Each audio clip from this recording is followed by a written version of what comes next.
Grabe, Reb.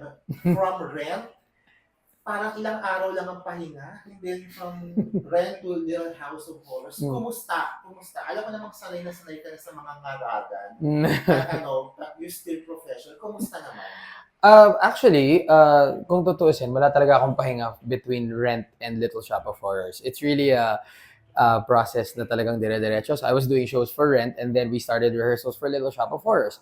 So, but it's something that sabi ko nga, hindi ako pwede mag-complain. Pinili ko tong buhay na to. And I'm blessed enough to be able to be part of not one but two shows na magkasunod.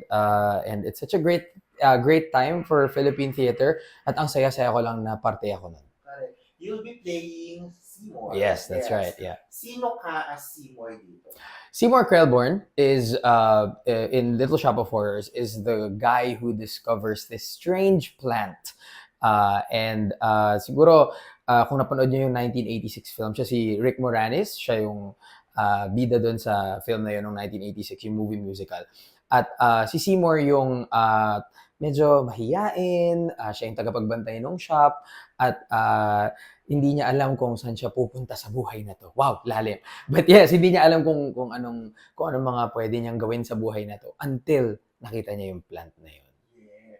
So paano mo binigyan ng atake to? Of course, yung character ni Seymour and the story itself, it has been told since 1960s, Yes. to I think 2019. So paano mo binigyan ng Reb si Seymour?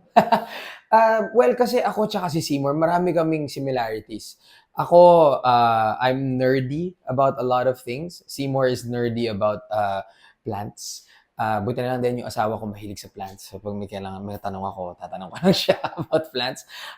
We are also very, well, in the beginning, shy, believe it or not. Yeah, medyo shy sa umpisa. And I think Seymour also has a pure heart na gustong tumulong. And I think that's something na meron din ako. So, kung yung pagiging Seymour, hindi siya ganun kalayo for me as a person. Pero syempre, ang talagang siguro mabibigay ko na lang din kay Seymour is to be even nerdier at mas maging malapit sa ibang tao, yung yearning na yon para magkaroon ng magandang relationship with other people. Yeah. Siguro, Red, I don't know kung alam mo na o nababasa mo na. Of course, yung huling gumanap nito sa musical, si Jonathan, just won the Tony. Jonathan Groff, yeah. Correct. Jonathan Groff. Ikaw ba may ganung pressure? Shucks, nakapanalo ni Jonathan. Ako na naman yung gaganap sa role na ginawa niya a few years ago. Or how do you handle that? Or dead ma ka na? Honestly, kung talagang may I don't even think about it. Talagang medyo dead ma lang. Kasi magiging it would be a disservice to working here. Kasi iba naman yung ginagawa namin sa ginawa nila, di ba? At iba naman ang atake ng bawat aktor. No two actors na will ever do the same role the same, di ba? So, talagang, I mean, it's great.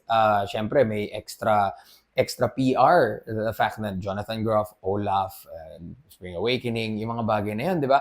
It's nice because it's extra PR. But at the end of the day, kaya ang sarap-sarap din pumasok sa trabaho sa teatro is because yung proseso na yun yung kailangan mong pagkatiwalaan na talagang meron kayong sariling ginagawa. So, sabi ko nga, this story has been told for decades. Yes. Sa tingin mo, ano yung takeaway na makukuha ng today's audience para sa story na to na medyo matanda na? That's a great question.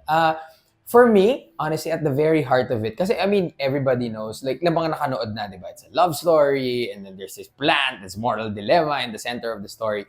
Pero, I think kung merong matitake away yung modern audiences, it's to not take life too seriously all the time. Because it is, I mean, there's, it's a bloodthirsty musical, so there's well, if you already know the material, it's a plant that needs and wants blood, diba? But at the same time, it's also a comedy. So it's being able to laugh at certain things, diba? Kahit na, hindi naman laging ideal ang buhay, not always rainbows and sunshine. Pero yung fact lang na pwede mong panoorin yun at mag-enjoy ka, and it's also not to take yourself too seriously. Diba? And the music is beautiful.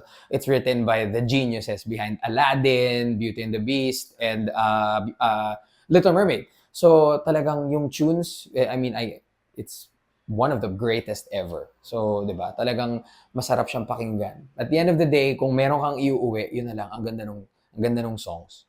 Yeah. Rev, lastly, invite our kapatid, the public to catch your musical. Mga kapatid, ako po si Reb Atadero and I am playing Seymour Kelborn in Little Shop of Horrors. Magsisimula na yan July 6 to 28 at the Globe Auditorium at the Maybank Performing Arts Theater in BGC. You can get your tickets right now at Ticket World. So, see you there.